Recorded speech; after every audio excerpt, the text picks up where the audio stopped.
bienvenue sur ma chaîne Les Enveloppes d'Agnès. Une petite présentation avant de vous proposer de faire avec moi le budget prévisionnel du mois d'avril. Je m'appelle évidemment Agnès, je suis mariée, nous sommes tous les deux, mon mari et moi, retraités depuis très peu de temps. J'ai 58 ans, monsieur a 61 ans.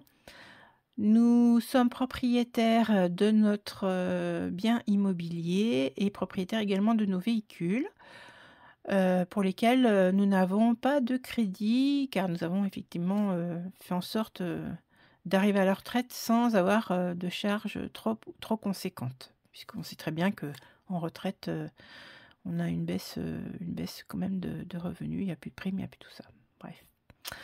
Voilà, en termes familial, nous avons chacun nos enfants qui sont très grands, hein, puisque moi je suis remariée depuis quelques années maintenant. Nous avions déjà notre vie avant, donc chacun a ses enfants, chacun a ses petits-enfants, et donc tous les deux, nous sommes jeunes, libres comme l'air, hein, voilà, donc on voit nos enfants, nos petits-enfants, mais voilà, on n'a plus ces charges-là au quotidien, et malheureusement, nous n'avons plus d'animal de compagnie. Voilà, quoi dire de plus? Nous avons chacun notre compte en banque, chacun gère son budget, sa partie budget, donc vous ne verrez pas la totalité des charges qu'un foyer classique sur un seul compte peut avoir, hein. Vous allez voir, je vais vous expliquer. Et nous avons fait en sorte de partager les charges de façon équitable. Voilà, je crois que j'ai dit à peu près ce qu'il me fallait dire en début de présentation. Bon, bah écoutez, on y va. Je verrai si j'ai d'autres choses à vous signaler. Je vous le dirai dans la vidéo. Donc on va faire le budget du mois d'avril avec mon budget planeur que j'avais moi-même fait évoluer et créer au fur et à mesure du temps. Ça sera pour le mois d'avril, bien évidemment. Pour moi, j'ai calculé que nous aurions 4 semaines en avril. Alors, je vais prendre tout de suite mes petites... ma petite partie plastifiée, hein, puisque ça me permet quand même d'effacer et puis que vous y voyez davantage. Et par contre, moi j'ai déjà fait en sorte, j'ai déjà travaillé la trame pour pouvoir vous présenter quelque chose d'à peu près équilibré. Alors, en termes de revenus, donc ce sont des pensions de retraite. Ça n'est évidemment que la mienne que vous verrez. Je touche 1900 €. Tout ce qui rentre dans le foyer est quantifié en euros inférieurs et tout ce qui est sorti du foyer est quantifié en euros supérieurs, par exemple, ou à peu près. Par exemple, je vous dis tout de suite, la box c'est 81,99 €, je mets 82 €. Voilà, donc ça va me permettre en fait d'avoir un petit tampon et d'avoir une petite latitude en termes de budget, savoir qu'il va me rester un petit quelque chose de plus, puisque je fais la méthode budgétaire des enveloppes budgétaires base 0. Donc j'essaye quand même d'être au plus proche de la réalité. Donc ça c'est la pension de retraite. J'ai la chance, puisque comme vous le savez certainement, je suis ancienne infirmière, enfin on l'est toujours, on garde toujours notre diplôme même à la retraite. Je me permets de faire encore quelques vacations, puisqu'il y en a un grand besoin évidemment. Et bien sûr, pour pallier aux charges qui sont attendues maintenant, voilà, elles étaient imprévues au mois de mars, mais elles sont attendues à partir du mois d'avril, des grosses charges de frais dentaires. J'en ai réalisé beaucoup, des vacations, et je considère que c'est très difficile d'avoir un montant fixe, puisque c'est selon le nombre de nuits travaillées, puisque c'est en horaire de nuit. Si c'est férié, dimanche, tout ça, c'est un peu difficile. Donc moi, là, je table sur 900 €. Et puis je réévaluerai si j'ai un peu plus, je vous dirai. Divers, alors là c'est ce que monsieur met dans le pot commun pour pouvoir équilibrer le budget et puis surtout établir les enveloppes du quotidien. Ce qui nous donne donc 1900 plus 900 plus 300, ça fait 3100 €. En charge variable, j'ai prévu en frais internet, carte bleue bien sûr, internet et carte bleue, 100 € grand max. Au niveau du péage, j'ai prévu 50 €. J'ai regardé sur les sites de télépéage pour avoir à peu près une idée de ce que j'allais avoir comme montant. Et donc, ça veut dire que j'aurai 150 € de charges variables. Là, je n'ai pas de dette et de crédit. Je vais passer aux charges fixes mensuelles. C'est ce qui est prélevé chaque mois, bien évidemment. J'ai déjà noté de toute façon. Donc, Orange et Box, c'est 82 €. 82 € par mois que j'ai prévu. Boursorama, puisque j'ai aussi un compte bourse aux banques. D'ailleurs, je vous mets le lien en barre de description en fin de vidéo pour que vous puissiez, si vous souhaitez utiliser mon code parrainage, avoir des choses préférentielles, surtout qu'il y a souvent des possibilités de toucher un petit quelque chose. Vous touchez quelque chose, je touche quelque chose. Là n'est pas le propos. Je mets 10 €. Pourquoi? Parce qu'en fait, c'est un compte où il n'y a pas de frais bancaires, à condition que vous utilisiez votre carte bleue une fois dans le mois, peu importe le montant, ça peut même être 1 €, 1,50 €. Donc je me laisse un petit quelque chose dessus, comme ça je sais que je vais pouvoir utiliser ma carte sans toucher à mes épargnes, puisque j'ai mis mes épargnes. Canal+, je paye 53 € par mois. La mutuelle, ça n'est que ma mutuelle. Monsieur a à peu près la même somme, 108 €. La garantie d'essai que j'ai pris par ma banque, c'est 35 € par mois. L'assurance juridique par ma banque également, 10 €. Des charges de copropriété, je suis en région parisienne et j'ai un appartement, mais en région parisienne, les charges ne sont pas comparables aux charges que l'on peut avoir en province, donc elles sont importantes. Donc je mets 250 €. Les fonciers, ben, c'est exactement la même chose. Je mets 160 € parce que voilà, même si c'est un appartement, ça a un coût. Bien sûr, vous voyez pas, hein, là, ici, électricité, il n'y a pas. Les assurances maison, véhicules, vous ne les voyez pas. Quoi d'autre encore? On loue un garage, puisque nous avons juste une place de parking, on loue un garage, c'est monsieur qui règle les frais. Et voilà. Et au niveau des épargnes, lui aussi fait ses petites épargnes à côté. Donc il y a plein de choses que vous ne voyez pas sur ce budget. Je prends en charge le téléphone de monsieur qui est de 60 €. Prédicat, c'est la banque, 20 €. Netflix, vous connaissez, c'est 20 €. L'espace Google, c'est 2 €. Et je mets 100 € sur le compte en banque, le compte commun dont je vous ai parlé en début de vidéo. Et nous sommes pour tout ça à 910 €. J'espère que vous voyez bien. Oui, je pense. Voilà. Oups là, le petit lapin. Comment je vais décliner cela? Alors, je laisse ça ici. Ma petite feuille pour pas me tromper. Et donc on va commencer, hein, pour ceux qui ne savent pas encore comment calculer. Il faut calculer les ressources, moins les dettes et les crédits, moins les charges fixes, moins les charges variables, et vous aurez un reste à vivre qui va vous permettre de dispatcher dans vos enveloppes. Donc on va le faire tout de suite. Donc 3100 moins les charges, les crédits. Donc je vous ai dit que attention, excusez-moi, je vais faire comme ça sera moins lumineux mais surtout moins brillant. Donc là les dettes, je n'en ai pas. Les charges fixes, elles sont ici, donc elles sont de 910 €. Et les charges variables qui se trouvent ici, c'est 150 €. Donc on va calculer tout cela. 3100 moins 910 moins 150, on a 2040 € de reste à vivre. Volontairement, c'est important puisque j'ai fait énormément de vacations, on est bien d'accord. Donc, c'est ces choses-là que je vais dispatcher pour pouvoir savoir où je mets mes épargnes, comment je réalise mes enveloppes de la semaine. Voilà, c'est parti. Donc, pour les courses, j'ai prévu de mettre 90 € par semaine. Comme on est sur un mois à 4 semaines, la 5e, je l'ai barré et ça donne un total, je vais mettre en rose, non, je vais mettre en violet, de 360 € pour les courses. Hein. Dans les courses, hein, moi, je ne fais pas alimentation, hygiène. Moi, les courses, c'est toutes les courses. Je ne fais pas de distinguo. Nous sommes évidemment à manger midi et soir nous sommes actuellement, enfin, mon mari a de temps en quelquefois part chez sa maman. Voilà, il va aider sa maman, donc il n'est pas toujours présent, mais ça n'empêche que je garde cette somme-là, parce que là, il revient et on va forcément dépenser un peu plus. Nous mangeons donc tous nos repas à la maison, et je ne mange pas de viande, mais monsieur en mange un peu.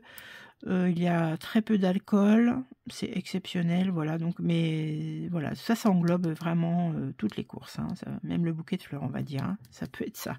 Donc 90 € par semaine. Ensuite, au cas où ça, quand forcément, c'est quand l'enveloppe de course n'est pas suffisante.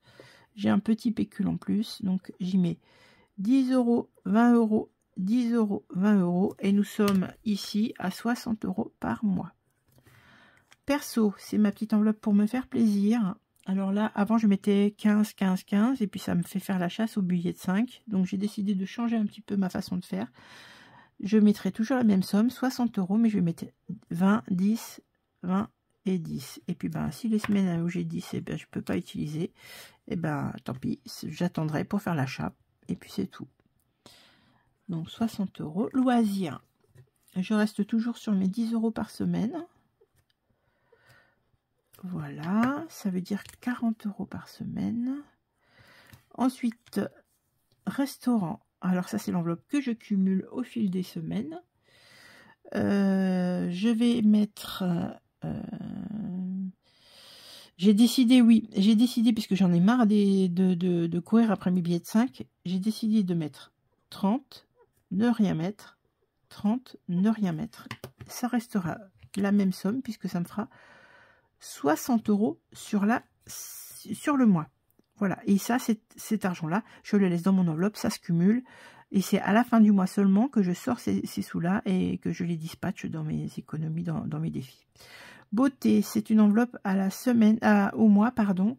Je vais y mettre 50 €, et là, je n'y mets rien, donc là, on est à 50. Et la santé, ce que je nomme santé, mais qui est plutôt pharmacie, parapharmacie, c'est 30 €, parce que j'ai des petits achats à faire une seule fois. Voilà, ce qui veut dire que nous avons 660 € au total à mettre dans mes enveloppes mensuelles. Donc je peux déjà écrire ici 660, puisque ça c'est du cash dont j'ai besoin, n'est-ce pas? Là je peux déjà l'écrire ici, comme ça c'est plus facile, je m'y retrouve, c'est beaucoup plus simple à mon sens, hein. Et ensuite, pour être certaine de savoir combien je dois prendre à chaque semaine, je calcule en fait par semaine. Ça veut dire que cette semaine-là, j'ai besoin de 240 €, 130 €, 160 €, 130 €. Voilà, et si vous ajoutez, vous avez cette somme-là. Donc là, on a fait les enveloppes du mois. Maintenant, quand on a réparti tout ça, il faut, parce que là, c'est vraiment, il faut manger tout ça, on va tout de suite penser à nos épargnes. On les fait toujours en début de mois pour pouvoir, bien évidemment, être plus à l'aise. Donc, on avait dit qu'on avait 2040, hein, c'était cette somme-là. On retire 660 et il me reste 1380 € à mettre dans mes épargnes. Je sais, c'est conséquent, mais c'est volontaire. Voilà, là-dessus, vous savez que je fais un défi, les défis enveloppe mystère et toutes ces choses-là.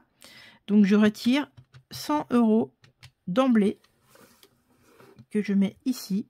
Défi, c'est 100 €. Défi cash, 100 €. Et on calculera, on tirera le dé après, je vous montrerai. Donc, il me reste 1280 € à épargner. Alors, on va commencer peut-être, on va commencer par les petites épargnes avec les provisions. Alors, 5e semaine, ce mois-ci, je vais mettre 40 € pour la 5e semaine. Amazon, c'est pour mon abonnement, j'y mets 10 €. Cookidoo, pareil, un abonnement Thermomix, je mets 10 €. Microsoft, je remets 10 €, ce qui veut dire que je serai à 70 €.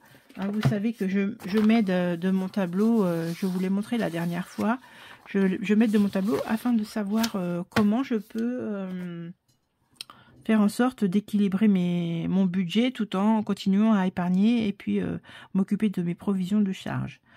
Ensuite, frais bancaires, je vais mettre 30 €. Le contrôle technique, c'est ce mois-ci pour mon véhicule, enfin pour nos deux véhicules. Donc ben l'enveloppe, elle va être prise. Donc je vais commencer à remettre de l'argent dedans. Je remets 10 € et 20 € pour la papeterie parce que voilà, ben, je commence à remplir cette enveloppe pour la banque, pour l'encre, pour le papier. Voilà, ça c'est, j'ai besoin de tout ça. Donc je vais renflouer cette petite enveloppe. Pour les petits-enfants, j'ai décidé de remettre 10 € pour You and Me, donc l'enveloppe plaisir monsieur, madame. Je vais mettre 20 €. Voilà, et pour les soldes, je mets quand même 10 €, ce qui nous donne 40 €. Anniversaire, j'ai décidé de mettre, je regarde mon anti-sèche, 20 €. Noël, j'ai décidé de mettre 30 €. Ce qui veut dire que pour ça, ça me fera 50. Pour la voiture, je mets 30 €. Pour mes lunettes, je mets 20 €. Ça veut dire 50 €. Pour le week-end plaisir, c'est plutôt les, voilà, les hôtels quand on part en week-end ou bien en vacances. C'est comme ça que j'appelle le week-end plaisir. Parce que forcément, ça veut dire un bel hôtel avec un petit resto, par exemple. Donc, c'est pas du tout le même coût qu'un routier quand on va se balader, ou là on est sur une somme un peu plus conséquente. Donc ça, c'est une épargne que je fais un peu plus longtemps. Là, je n'y mets que 10 €, puisque vous avez vu la dernière fois que j'ai asséché drastiquement toutes ces enveloppes. 10 € pour mon téléphone, ça voudra dire 20 € au total. Le transport, je mets 10 €. Et la cricket, j'y mets 10 €, ce qui nous donne 20 €. Nous avons ici un global de 310 €. Je ne recalcule pas avec laquelle vous me croyez, bien évidemment. Alors, juste pour moi, pour que je sache où je vais, ici, ce sont les provisions. Ici, ce sont... non, que je ne fasse pas de bêtises. Hop. Ici, ce sont les courts termes. Ici, ce sont les moyens termes. Voilà, pour que je sache où je mets mon argent. Voilà, donc on avait 1280 moins 310. Ça nous amène à 970. Je vais mettre 970 ici, dans mon budget d'épargne long terme ou pas long terme, dans la mesure où la santé, une grosse partie va déjà partir très prochainement, vous le savez déjà. Donc fonds d'urgence, eh ben c'est pas parce que je l'ai complètement déplumé que je vais pas en remettre un peu. Je remets 30 €. Fonds de secours, c'est la même chose. Régulation copropriété, je mets 20 €. Taxe foncière, même si je suis mensualisée, je me laisse une petite marge de possibilité de pallier aux augmentations, comme j'en ai eu l'année dernière. Ça m'a bien aidé, donc je rajoute quand même 20 € ici. Couture, c'est couture et shopping, puisque moi je crée, non, je suis pas, j'ai aucune prétention. Je réalise mes vêtements, j'ai mes machines, donc j'ai quand même besoin d'avoir un minimum pour l'entretien de mes machines et tout ça. Et donc je vais y mettre 20 €. Travaux, bah, malheureusement cette fois-ci je n'y mettrai rien. La vie, elle est quand même courte. J'ai prévu de faire la fête avec mes amis pour mes 60 ans, donc là je mets quand même dans cette enveloppe 40 €. Et pour la santé, bien évidemment, ben, tout le reste va aller dans la santé.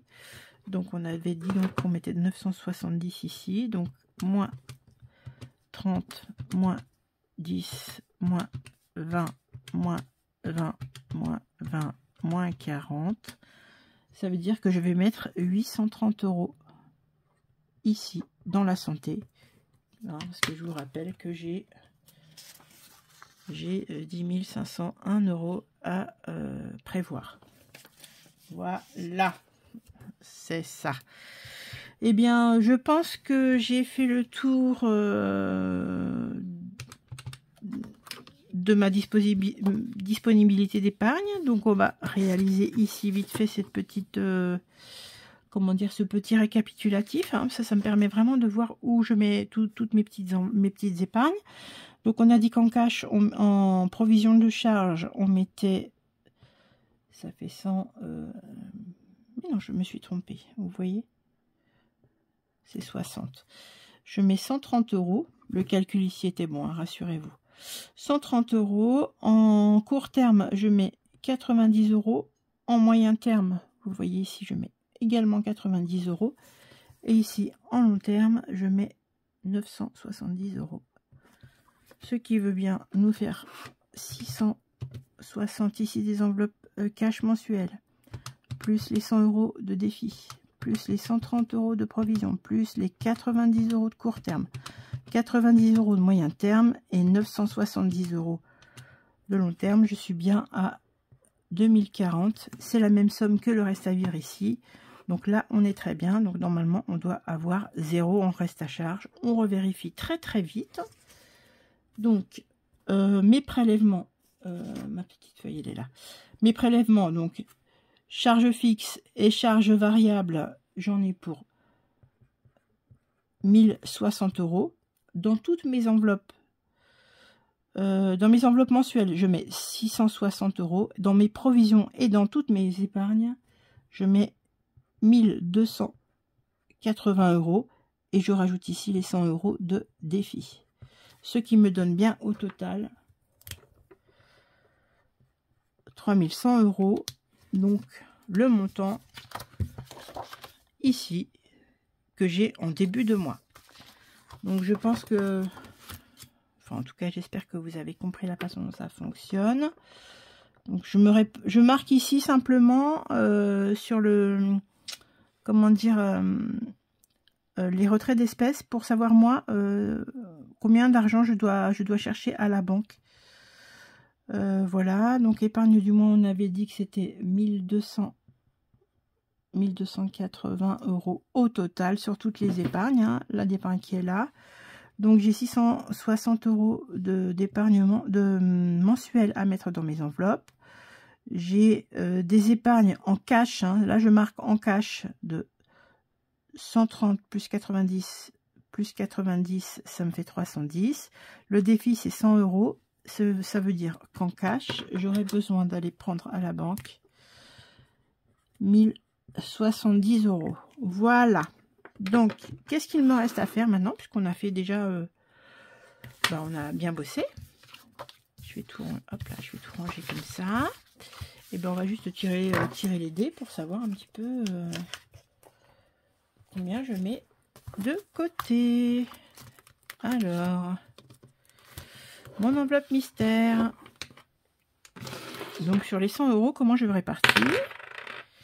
Excusez-moi pour le bruit. Je vais mettre 40 € dans cette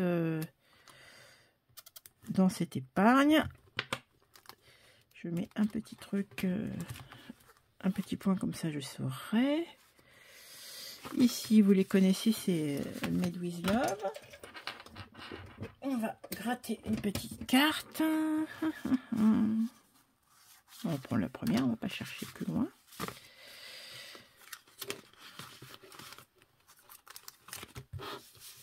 Voyons.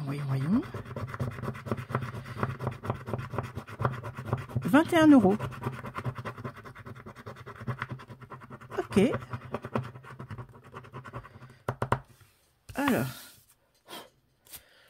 j'aurai 21 € plus 40 € à mettre, ça voudra dire 61 € à mettre en début de mois. Et le reste partira normalement dans le défi de l'année. Et puis voilà, comme ça, ça me permet d'avancer mes petites épargnes. Voilà, bah écoutez, j'espère que cette vidéo vous aura été utile. En tout cas, vous aura fait comprendre la façon dont moi je prévois mon budget pour le mois à venir. Je vous souhaite d'avoir un budget qui soit au plus proche de vos possibilités, que vos entrées d'argent et vos sorties d'argent soient en balance, que vous ne soyez pas en difficulté. Je vous dis bien évidemment à la fin de la semaine pour qu'on regarde un petit peu ce qui s'est passé dans mes enveloppes sur la semaine du moment. Voilà, je vous dis à très vite. Bye bye.